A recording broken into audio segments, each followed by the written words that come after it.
आमचे प्रतिनिधी शिवाजी काळे हे आसावरी जगदाळे यांची प्रतिक्रिया जाणून घेत आहेत. जगदाळे यांच्या त्या कन्या आहेत, आपण ते पाहूया.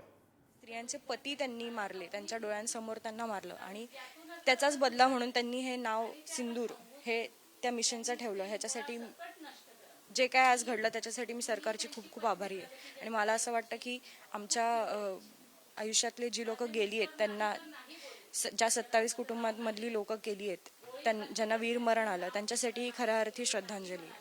हे नाव वाचून काय वाटलं? कारण या ऑपरेशनला सिंदूर हे नाव दिलं गेलं आणि घटना तुम्ही सगळी पाहता, तर या पार्श्वभूमीवर कशा पद्धतीनं पाहता या मिशनकडे? आम्ही फक्त रडत होतो जेव्हा आम्हाला कळलं तेव्हा.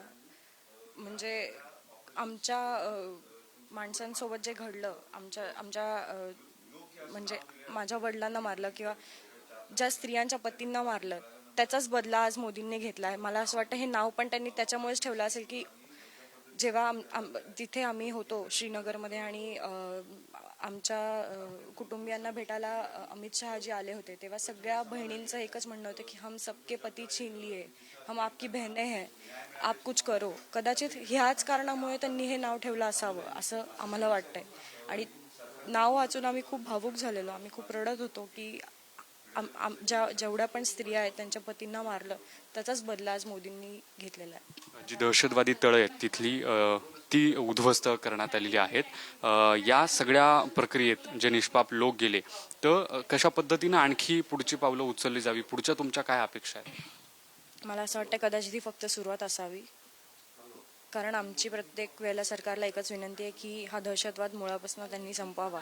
कारण जे हे घडलंय त्याच्यावर पुन्हा अजून 5-10 वर्षांनी हे परत घडू नये. आणि हे चुकीचे शिकवण देणारे जी लोक आहेत किंवा माणुसकीला सोडून वागणारी ही जी लोक आहेत, तो पूर्णपणे ती एक प्रकारची जी वृत्ती आहे ती वृत्ती संपवावी सरकारने, हीच आमची विनंती. सरकारबद्दल अपेक्षा आभाराचं काय? मी खूप मनापासून आभारी आहे. मला असं वाटतं माझे वडील आज जिथे पण असतील तिथून ते हे बघत असतील आणि त्यांना पण खूप चांगलं वाटत असेल की आपलं मरण जे होतं ते वाया गेलं नाही. आपल्या मरणानंतर पण देशासाठी काहीतरी चांगलं घडलं, ही भावना त्यांनाही कुठेतरी जाणवत असेल. ती सेम भावना आज आमच्या पूर्ण कुटुंबियाला वाटते.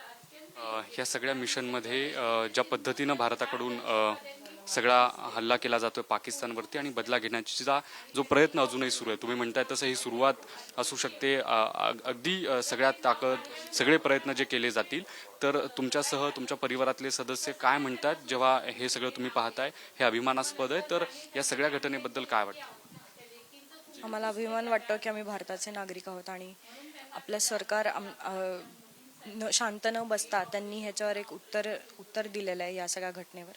त्याच्याबद्दल मी त्यांची खूप खूप आभारी आहे. आणि पुढेही हे होऊ नये ह्याच्यासाठी सरकारने पूर्णपणे काळजी घ्यावी हीच माझी अपेक्षा. आणि मी सगळ्या कुटुंबियांकडनं मी सरकारचे मनापासून आभार मानते. तुमच्यासह इतर अन्य जे परिवार आहेत त्यांच्यासाठी देखील आजचा दिवस अत्यंत महत्त्वाचा वाटतो, तर त्याबद्दल काय? मला वाटतंय सगळ्यांच्याच मनात आज पहिल्यांदा 22 एप्रिलपासून आजच्या तारखेपर्यंत कदाचित आज पहिल्यांदाच सर्वांना चांगलं वाटलं असेल. कदाचित आज नंतर सगळ्यांना शांत झोप लागेल असं मला वाटतं.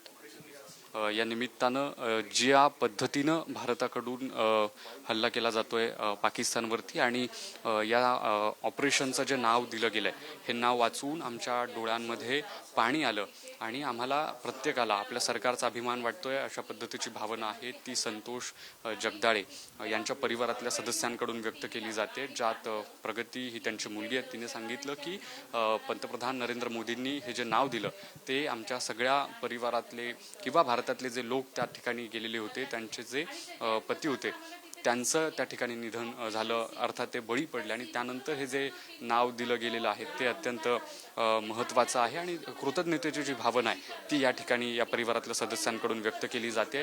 सगळ्यात महत्त्वाचं म्हणजे त्यांची अशी अपेक्षा आहे की ही जी सुरुवात आहे युद्धाची, येत्या काळात आणखी मोठ्या स्वरूपाचा, अर्थात हे जे एअर स्ट्राईक सुरू आहे याच्या पुढे आणखी काही महत्त्वाचे टप्पे असतील ज्यातून बदला घेण्याची मनोमन भावना जी आहे ती मिळेल, समाधान मिळेल, अशा पद्धतीचा जो प्रयत्न आहे तो सरकारकडून केला जाईल, अशा पद्धतीची आशा देखील प्रगती जगदाळे यांनी व्यक्त केलेली आहे. व्हिडिओ जर्नलिस्ट निखिल करंदीकर समित ज्ञानेश्वर चौतमल, पुढारी न्यूज, पुणे.